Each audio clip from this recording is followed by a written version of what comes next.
La botella verda. Hi havia una vegada una xiqueta que li deien Maragda i totes les nits li tocava la feina de baixar el fem als contenidors.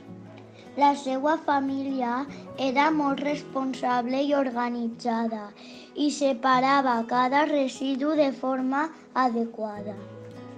Però ella era molt despreocupada i no li donava importància al tema del reciclatge. Ella ho tirava tot sempre al mateix contenidor. Una nit, a l'hora d'abocar les botelles al contenidor, una d'elles es va revelar. La botella misteriosament saltava fora del contenidor groc. Maragda, tota estranyada, la tornava a tirar dins i la botella eixia cap a fora. I així estigueren durant 10 minuts i al final Maragda va decidir pujar a sa casa i deixar la botella enmig del carrer.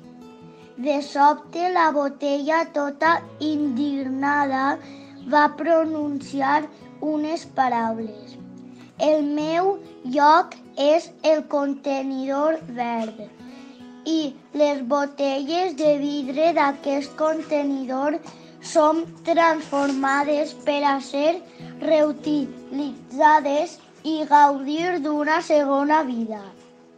La botella estava molt enfadada i d'aquesta manera Maragda va entendre que el reciclatge és una tasca comú que hem de fer totes les persones dia a dia per a tindre un millor planeta.